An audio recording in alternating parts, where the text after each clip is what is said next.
Please get ready for a dictation of transcription number 75 and 76 from Sir Kailash Chandra magazine. 5 seconds.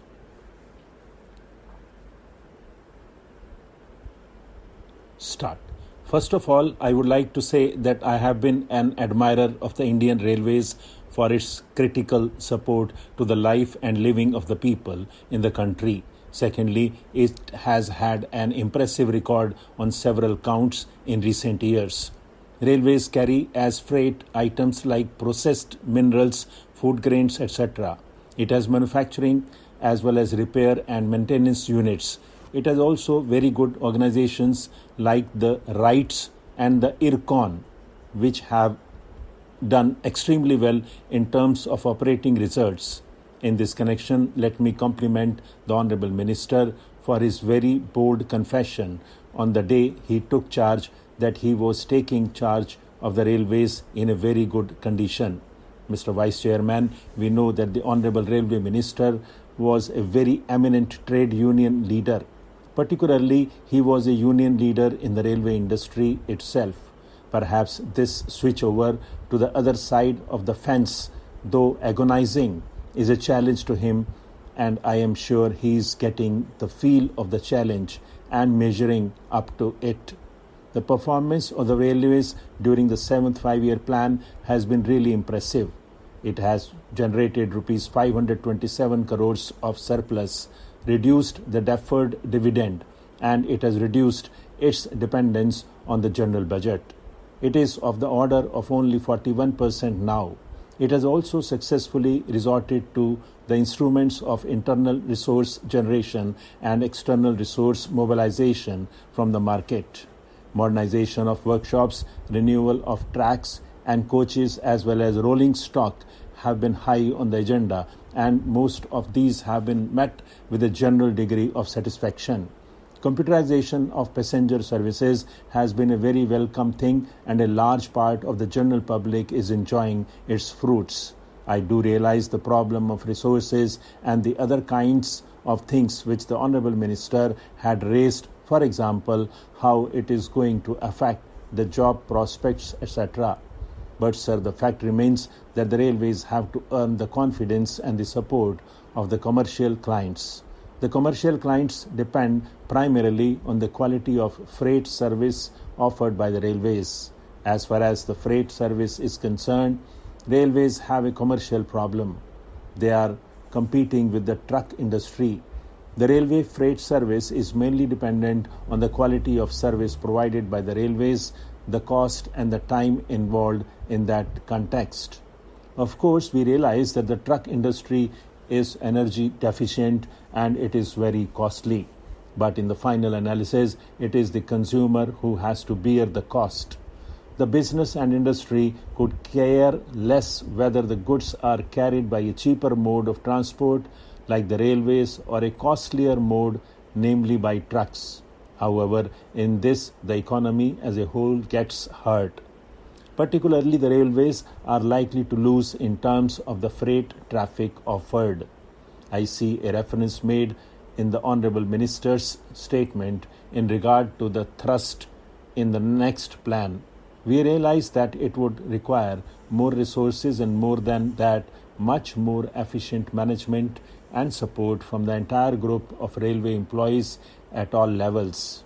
It is important that railway employees should be enthusiasts and involved, and one does not get their involvement by simply exhorting them, wishing them to do a better job, but through suitable instruments of management.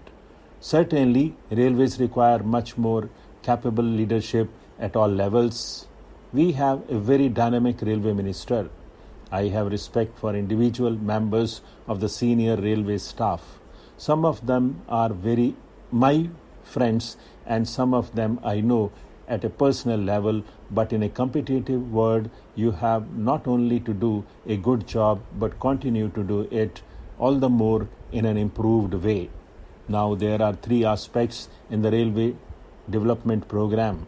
As a passenger, we are interested in the new railway lines. Not only that, we are also interested to see that the railways promote the infrastructure to support development, potential growth for the depressed areas. Laying of the new lines is a very critical, but more than that, productivity of the current assets of the railways is also one of the critical determinants of the final efficiency of the railway system. Now, with regard to the new railways lines, I would like particularly to refer to the eastern region. Historically, railway lines were laid in the coal belt and some other areas primarily to provide links and support to the extractive industry. We wanted all minerals from the pit heads to be carried to the points where they were used particularly for the new industrial centers. Coal, iron ore, iron and steel remain even today one of the dominant segments of freight carriage. So the density of railway lines in these two regions, particularly Bihar and West Bengal, has a historical origin. But if you look at the post-independent India, the per capita increase of railway track in that region has not been improved.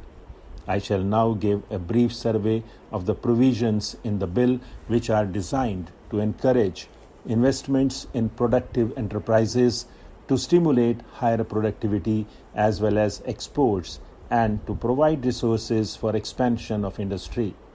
In order to encourage investment by individuals and Hindu undivided families in the equity shares of new industrial companies in India, provision has been made for the grant of tax-free tax credit certificates to them with reference to their subscriptions to eligible issues of capital by such companies for a period of 4 financial years, commencing with the financial year in which the investment is made. The amount of the tax credit certificates is to be calculated at a slab system of rates and will be limited to rupees 1,250 for each financial year on a total investment of rupees 30,000. Under the original provision in the bill, only the first subscriber to eligible issues of capital qualifies for the tax credit certificates.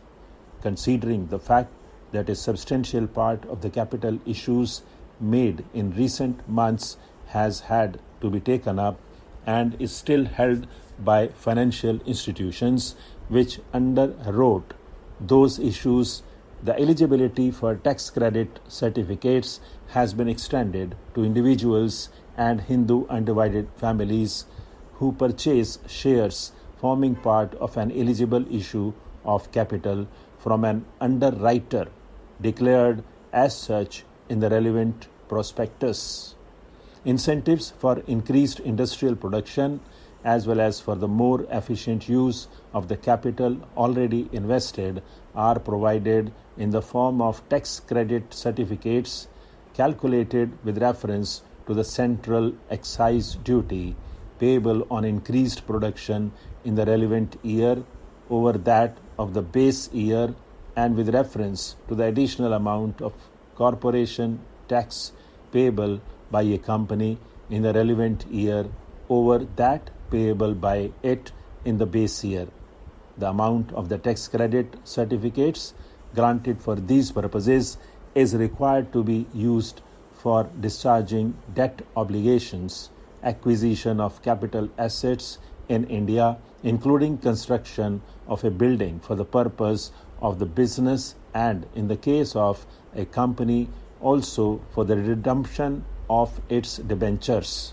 This would enable industrial units to pay off the monies which they had borrowed for expanding their productive capacity, or alternatively to plow back a larger portion of their current earnings for the purpose of expansion. As stated in the Finance Minister's budget speech, it is necessary to provide some more assistance to our export industry on a discriminating and selective basis in order to mitigate the disadvantages under which it operates in the foreign market and to help it achieve its competitive position. The tax credit certificates to be issued with reference to the value of exports will, I expect, provide an impetus for increasing our export potential and augment our foreign exchange earnings. In this connection, it is proposed to set up an advisory board on tax credit certificates for our exports to advise government regarding the commodities for which the certificates should be granted, as also the rates stop.